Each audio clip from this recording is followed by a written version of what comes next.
Yeah, it's like I had mixed feelings about that. Anyways, getting into the nitty gritty of what we're actually going to go over this week, which is, okay, what makes a good distro? Because this is a question that goes all the time. You know, I don't know how many people ask you this, Jordan, but everybody asks me, which distro are you using? It's like, so I know which one is best. I get that question, and Yeah, he gets asked that a lot. Well, you were going to say there's another one, or? every day I get, what distro are you using, and what distro is best for X? And my answer is actually always the same. As far as the what distro I use, it's Arch and or Ubuntu and or Fedora and or whatever. As far as what's best, it is the distro that's best is the one that has the software you need with the software versions you need that works with your hardware and that you have comfort with. That has the UI you think it should. Exactly. That goes in with the whole you have comfort with. Yeah, well... It's a long statement, but it does definitely cover a lot. Well, yeah, you definitely covered that, you know. If it don't work with your hardware, there's no reason to be using it. I don't go that into it. I answer their question honestly. I go, I'm largely using this distro, but I use a few others, and just because it's right for me doesn't mean it's necessarily right for you. What the hell are you trying to do? And then I try and answer their question, because... like, I'll give a different answer depending what the heck you're trying to do and what your user sophistication is. And personally, that's one of the qualifiers on here. I'm of the personal belief that there are 4, maybe 5 classifications of Linux user. Because there are 4, maybe 5 classifications of any computer user. I don't know if y'all agree with my 4/5 classifications or not, but it's like, I honestly think it's average end user. Average end user doesn't give a shit. They just want to put it in, have it work, and not fight with it. Then there's power user, which isn't necessarily a sophisticated geek, but somebody who wants to do more with their system than just click a button. You know, they're like, I want to do things the way I want to do them and the way I want to do them, and the system will obey me. Yeah. And I will say the 2, maybe, you know, geek/technical user, you're beginning to get above power user. You know how things work under the hood, and in some cases you want them to work differently, and you're going to go tweak them differently. Okay, technically 5 or 6, you're right, because then there's the other 2 classifications, which is server users, which have entirely different needs from their system. They don't even really belong in the same classification.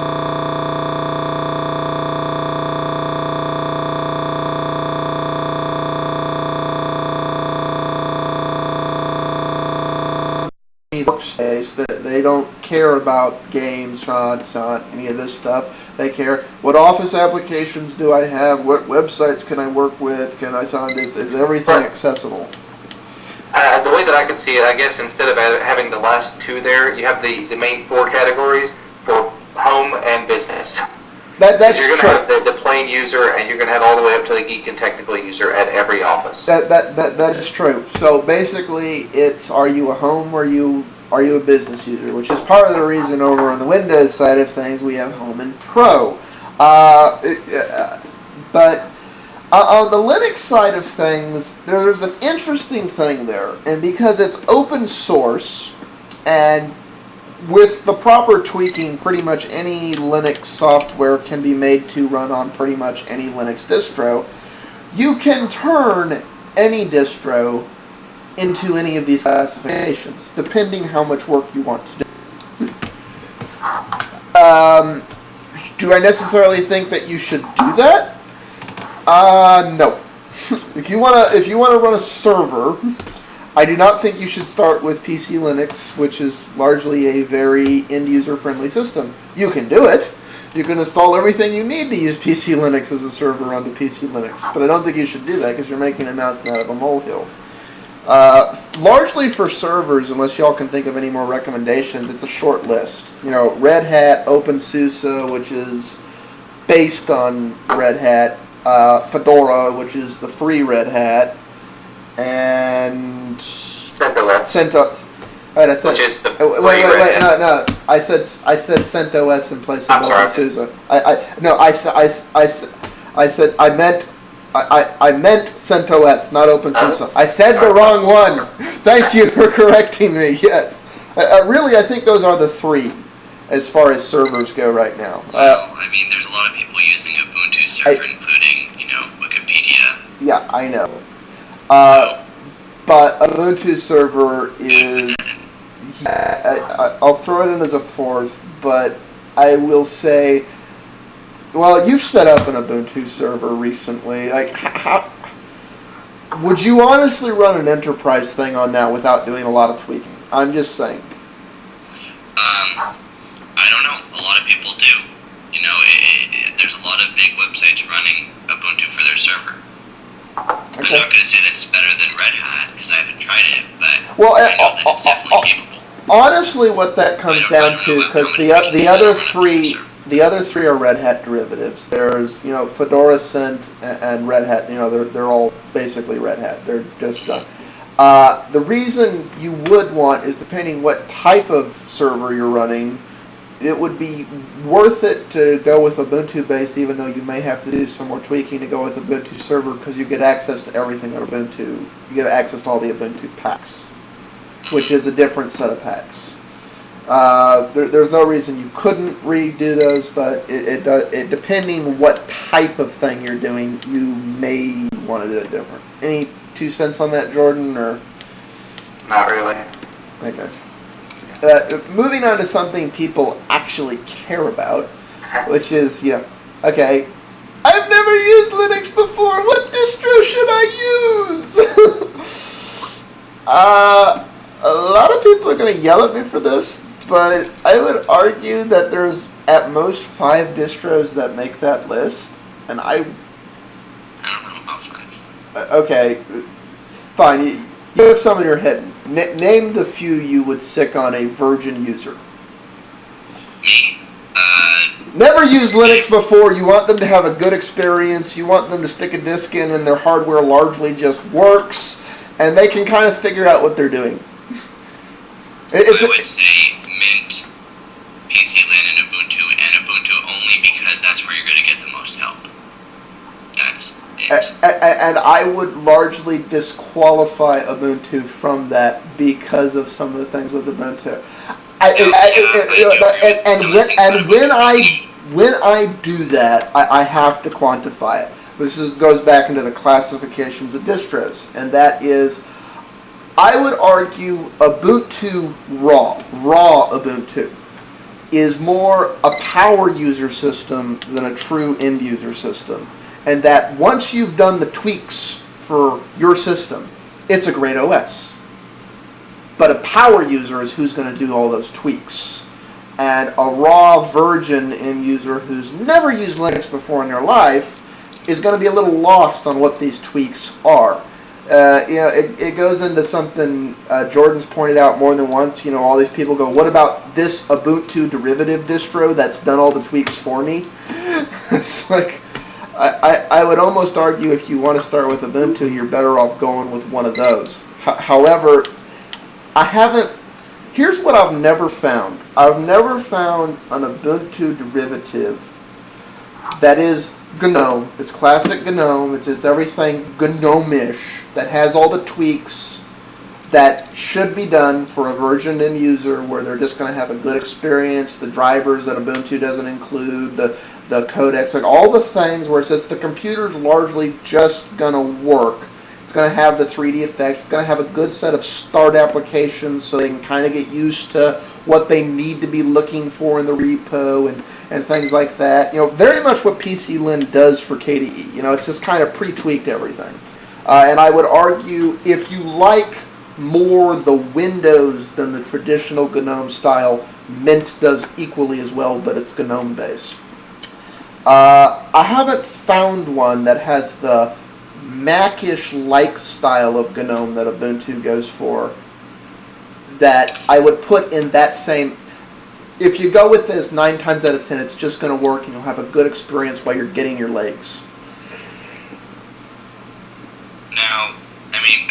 far as Ubuntu being, out of the beginner, the reason that I would put it in, and I said that is because when you are Googling for help, every Mint user knows if you want help with something, Mint, if something's broken, go to the Ubuntu forums. Google Ubuntu, and pretty much that's where you're going to have the most stuff. You're absolutely the most things that you could, most news coverage, most little fixes that you'll find on Google. Other distros, you pretty much have to ask a question on the forum, and a lot of people don't feel comfortable doing that. They want to just search it, and they want to find their answer without interacting with anyone.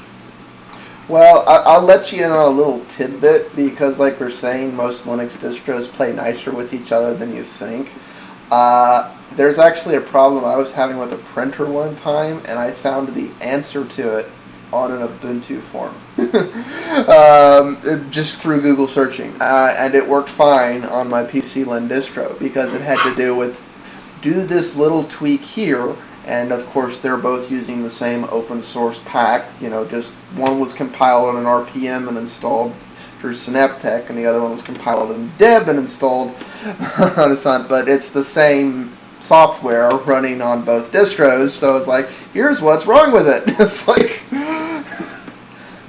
so the Ubuntu forums are actually very useful for other distros too, but the average end user, if we're honest at the end of the day, doesn't go looking to fix something. They want to go somewhere and go, it's broke, fix it. The idea of trying to avoid it's broke, fix it is a good thing. Honestly, my big problem with Ubuntu has always been when I go in there, there's clearly packs missing. And because I've used Linux before, and I use Linux largely as my primary OS, I instantly know what they are. And I'm like, I have a hard time wrapping my head around how somebody who's never used Linux before even knows to go look for that pack in the Synaptech manager in Ubuntu. Go, oh, what is it? Ubuntu's switching over to the Ubuntu App Store largely now, right? The software stuff, yeah. Yeah, they're not even really trying to use Synaptech. I mean, it's a version on that, but yeah. But it's one of those things, the average end user isn't going to know.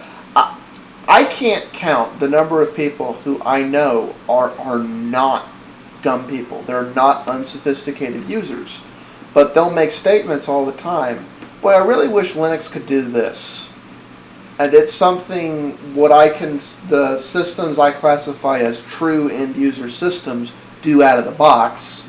And they assume you can't do it at all in Linux because distros like Ubuntu don't.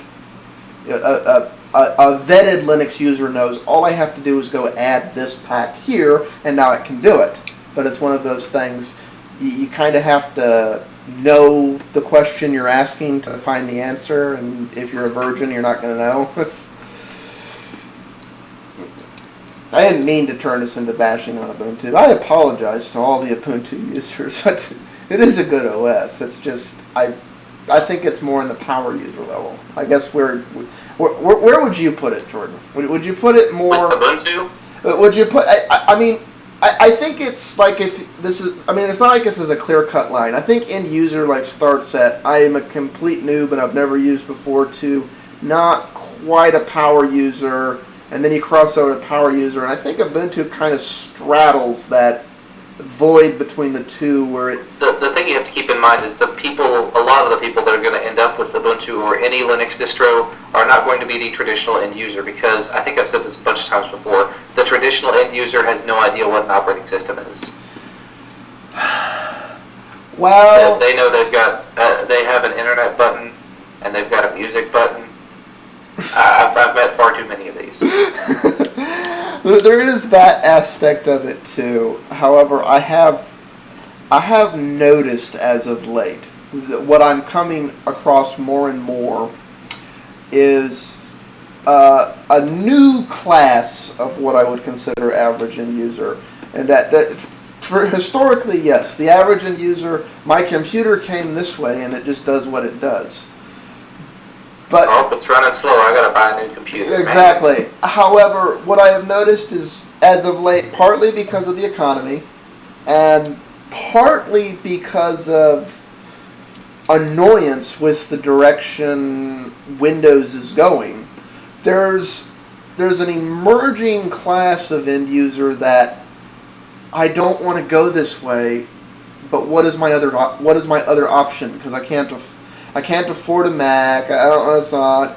And I find a lot of these people they consider Linux because they've at least heard of Linux. It's the answer. Why the answer to Linux largely right now is like, what, Linux? What's that? Thanks largely to distros like Ubuntu, it's one of those. It's not a completely unknown entity anymore, even in terms of the unsophisticated user. But then they try and figure out which distro do I want, and then they kind of, that was a good idea, but I just don't have the time to go figure it out. It's because I stuck Ubuntu in, and Ubuntu just didn't work for me, and I don't know what else to try. So. Yeah, so I would argue with you, you're probably right. Most of them are high-end end user or low-end power user of the current Linux market. But I think Linux has gotten user-friendly enough, and partly because of directions both OS X and Microsoft are making, I think Linux is going to be seeing a lot more of, I don't want to buy a new computer and my new one won't run Windows 8. Because I'm happy with my old one.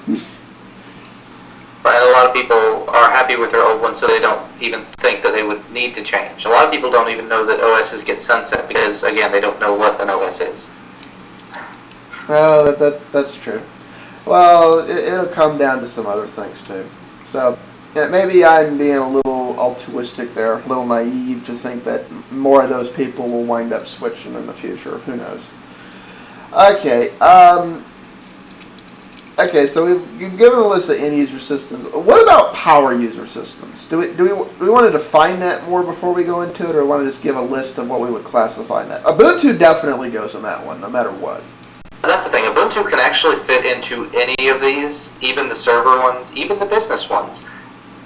Really, pretty one much of the reasons Ubuntu is so popular because it can be cross-joined into. You can make it as difficult or as easy as you want to make it. Yep. That's why so many respins of it with all of these stuff, all the things done for you. That's why they exist, because it is so easy to do that. But at the same time, there are people that build it from the ground up to make their own custom systems that can perform just as well as any other distro. So, I mean, it's really, I mean, that's the thing I've talked about a few times before, that people that hate on Ubuntu for, it's only for new users, it's only for beginners. You can do the same things with it. At the end of the day, it's Linux. No, I think it is a very good OS. Honestly, I would put Ubuntu in the same league as the Unity project, in that it is a great base to build on and pretty much create any kind of system you need. May not be for long. What, Ubuntu or Unity? Once Ubuntu Unity, Ubuntu with the Unity desktop comes out. Yeah, I should make it clear there. I'm not referring to Ubuntu Unity. I'm referring to Ubuntu and its kernel, and for Unity, I'm referring to Unity OS, which is not Unity. The whole point of Unity OS is to create a Linux distro that's entire purpose is to be a pre-assembled base for other people to make distros out of. So they all have a common thread, but they're tweaked for every frickin' flavor you could want. And rescreen this on, and I love the project. I think in about a year it's going to be a really just perfect base for that. Those honestly are, as far as pushing things forward, I think the two best distros. But they're not one I would ever shove in the average or unsophisticated user's hand. I would argue both of those are either power user who wants to tweak it themselves to get that perfect system, bordering on more technical user. At least is addressing them from that point of view. You're right. Ubuntu really belongs in all of these, to be quite honest. Kinda. Like I said, it depends on what you do with it. You sort of make it what you want to make it. Right. Well, and honestly, I would stick your favorite distro in power user, bordering on technical user, ARM. Arch. I said ARM. Sorry, Arch. It's been a long day, people. Forgive me, I've seen a lot of people even people that are relatively new Ubuntu users that try out Arch, and once they learn a couple of terminal commands, they're pretty much up and ready to go. It's just, where do I find this? Well, keep going to the wiki. It's in there. I'll guarantee you it's in there. Well, that's one of the reasons I would not put it at anything less than power user. I'd put it in power user / technical user, because you do have to get comfortable with. Arch is one of those few distros where if you're not comfortable with the terminal, you shouldn't even, or you're not willing to get comfortable. Arch is not a distro you want to be messing with. Once it's been tweaked, then okay, but you need somebody else who... Even then, I mean, with the lack of an actual graphical package manager, there's going to be a lot of people that say, no, that's not for me. Yeah, well... And that's fine. Use what you want. Can't you install something like Synaptech or something into Arch?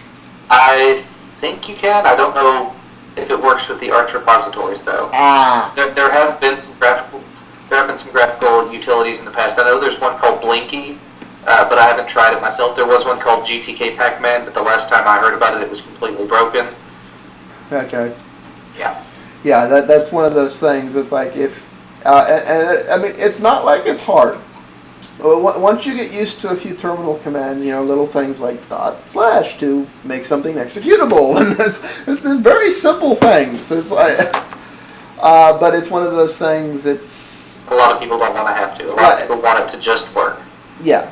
The idea of, what do you mean I have to do CD and dir, and it's like, no, this is not the, no, I'm never going to do that. That's like, they just won't do it. I'm like, well, then don't do it then. That's like, I'm equally comfortable in both. I don't know as many terminal commands as I wish I did, but at the end of the day, I will lean more towards in my behavior towards the end user, in that I really would prefer to just click something rather than do it in terminal. But I'll do it in terminal if I have to. And if I'm in terminal, it's not like I'm looking to get out of terminal just to get out of terminal.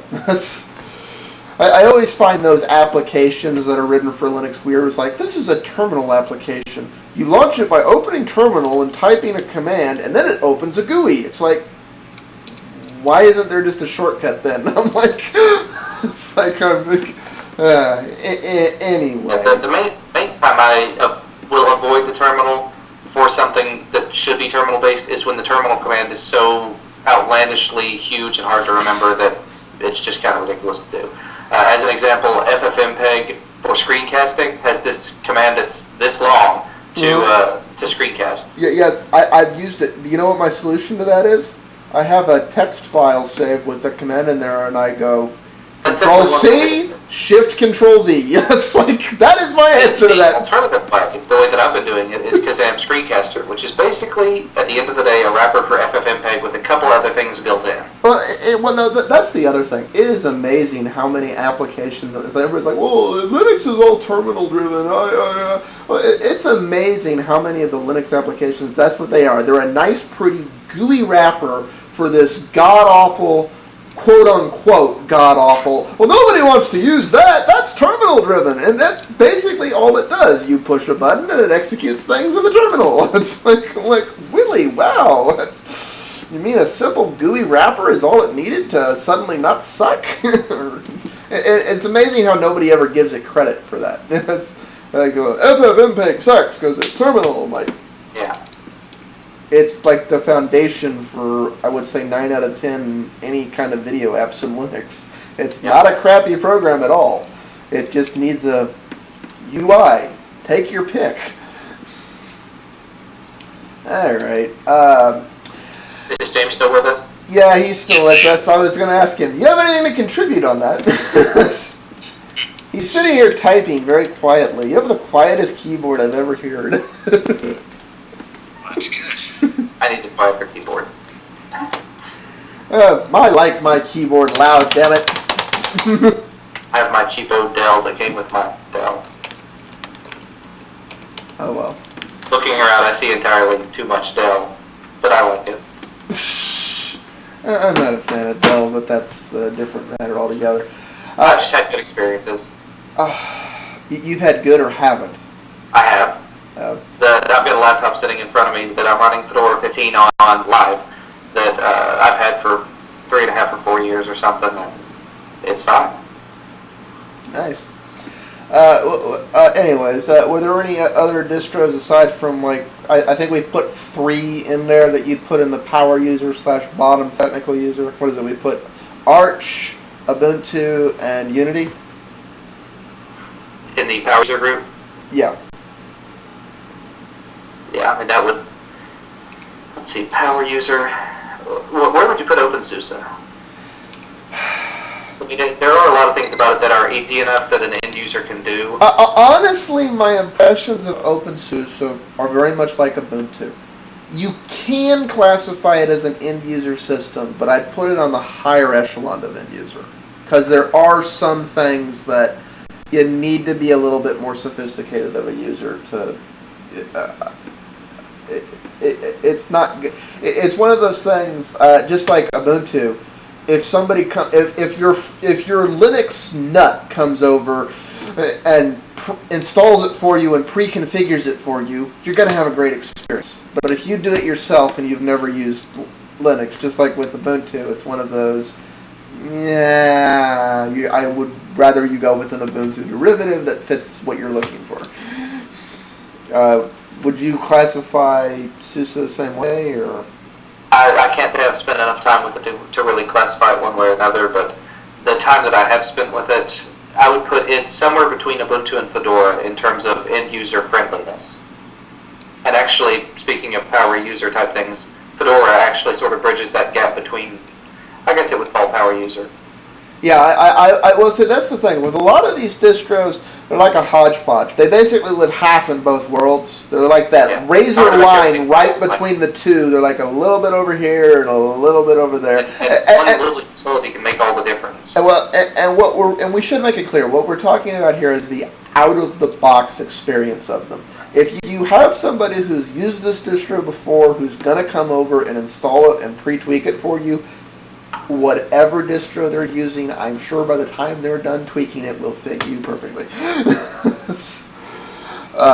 Assuming they listen to what you actually want your computer to do and don't try and convince you should do everything the way they do. That is a pre-qualifier there. So, yeah, I would put Fedora in the bridging category there. Moving on to more technical. What about you, James? Any to add, or? No. Okay. Actually, I should be writing these down. What's like, what is it? Yeah, writings for noobs. Yeah. Okay. PCLin / Ubuntu / da.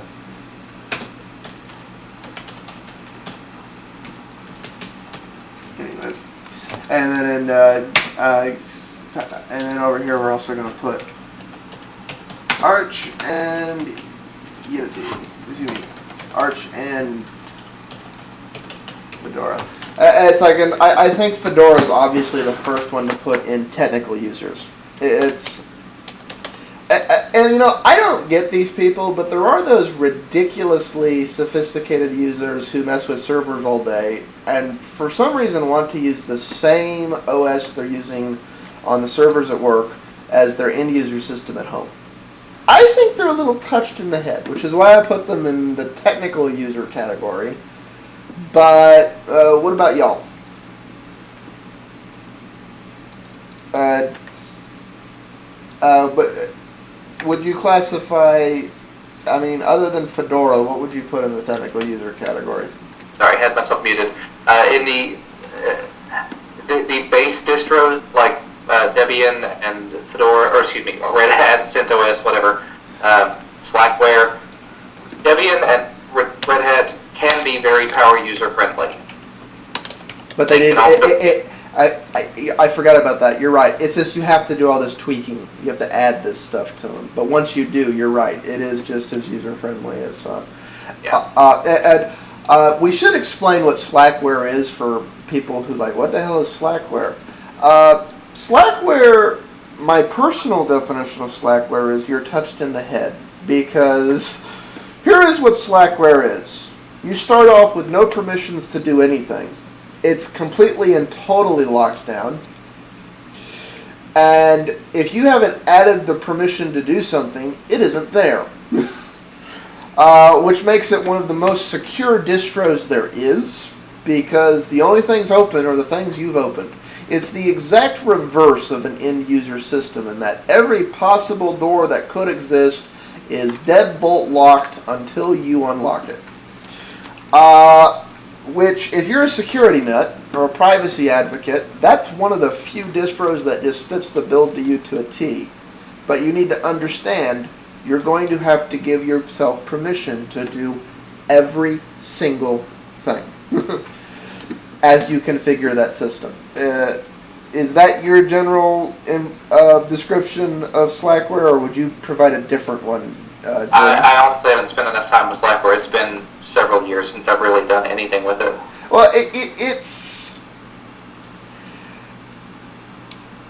not, well, that's, I like what you said, not as touch as Gentoo.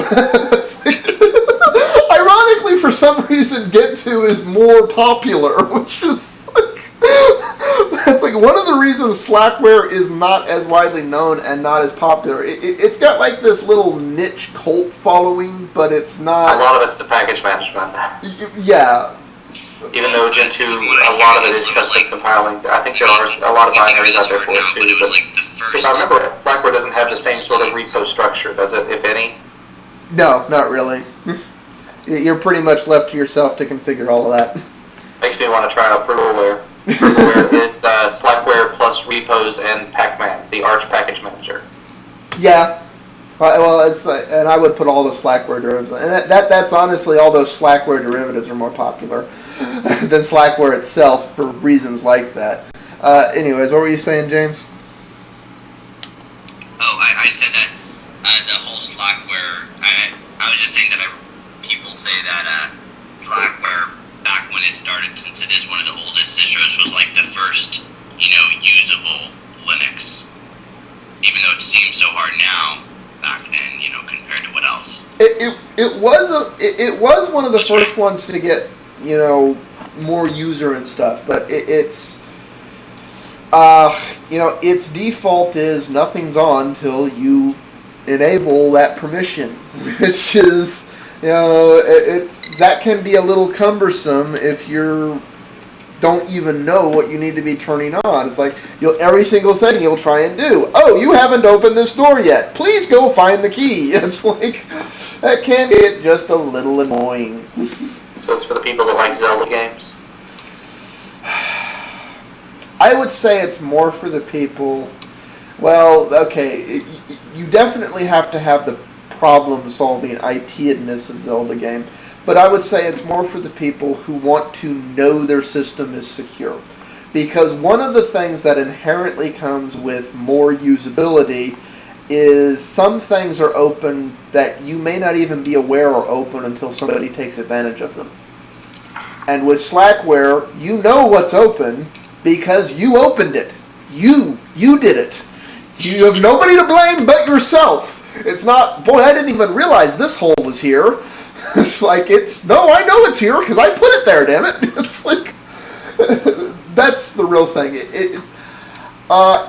It's for more technical users who just want that uber secure system, and it's for more sophisticated server environments where security is really a premium, where you need to know that only the doors you opened are open, which is one of the reasons I would actually stick Slackware, even though it's not used that much these days, in the Pro Business Server League, actually. People have come to trust that Red Hat knows what they're doing, but it is It is a good system there, but it's one of those things. Very few system admins are going to take the time to go configure a Slackware per client, per network, per thing. If the ones who are doing this, they made one years ago that they just update and reburn. That's so. Do we really want to separate server into personal and business, or do we want to group those back together? How would you? That's what I was saying earlier. It almost makes sense to have the main categories and then have personal and business for each, because. Yeah, I mean, obviously, personal servers, small business, and enterprise have very different server needs. But there are the Linux servers are scalable to take care of that. Exactly. It's one of those things. Honestly, if you're starting something and you want to start with, just like what's good enough for now, Linux is a good solution because you'll be starting something that fits your needs today, and you can continue to tweak it as you grow, like you say, to scale up to, now we really need to be doing this, and it's like, and pretty much any Linux server distro will do that. So we should probably throw Ubuntu in there too.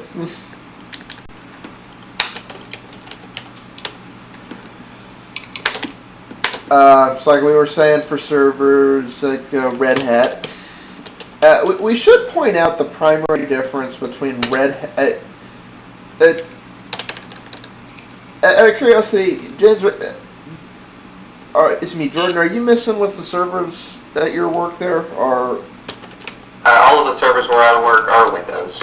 Okay, I feel for you. Everything where I work, except for one desktop in my office, are Windows. Oh, that's a scary world. It keeps money coming in, and it keeps food on the table. Hey, that's all I can really say. It's like, okay, Red Hat. It's like James, you said you configured up your Ubuntu server. You're just using that basically to test code on, right? You said you made an Ubuntu server? Oh, no, I have it running web pages and okay. Could have it doing more stuff, but yeah. It's running web pages using databases, Python servers, PHP, HQ. Okay. Mainly just stuff that I'm practicing developing on. Yeah, it's like what I meant is you're not like hosting this for the internet. You're. Well, people are using the websites. I mean, I have a website that logs certain activity on a different website that people can check. So. And you're hosting this out of your house? Yeah.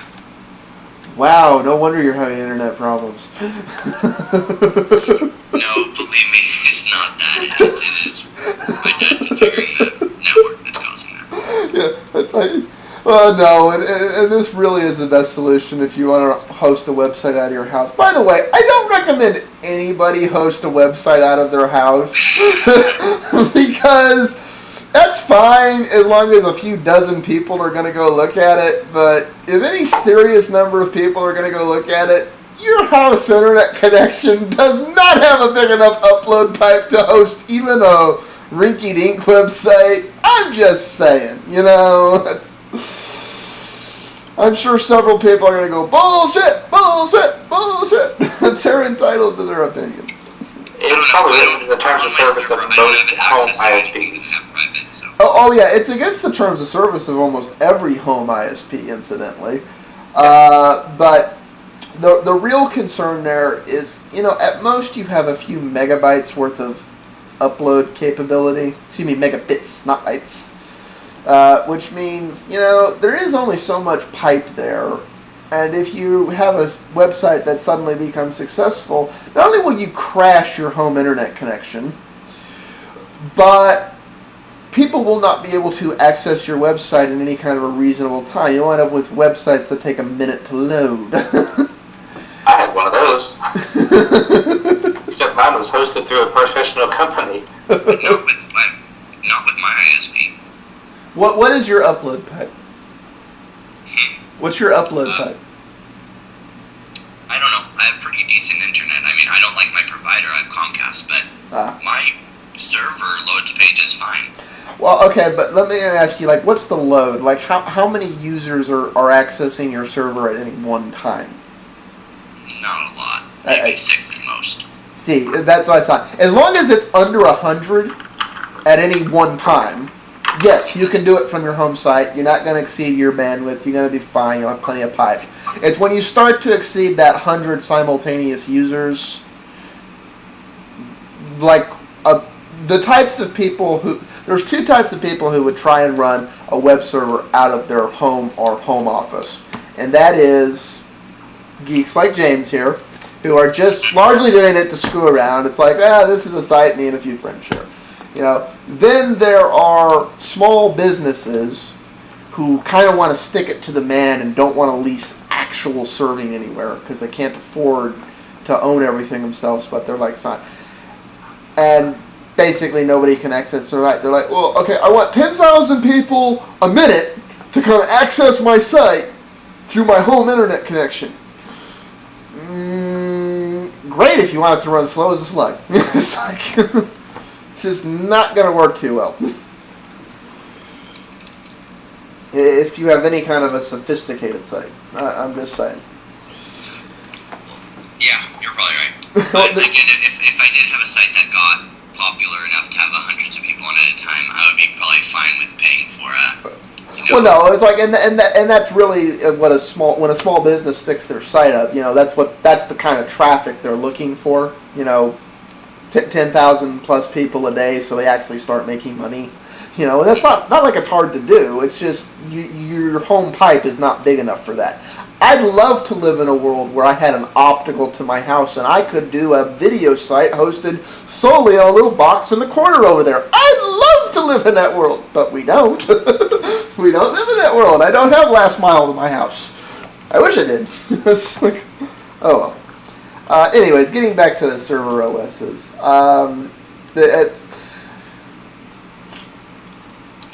Do y'all want to chime in on the 2-cent difference between Fedora, Cent, and Red Hat?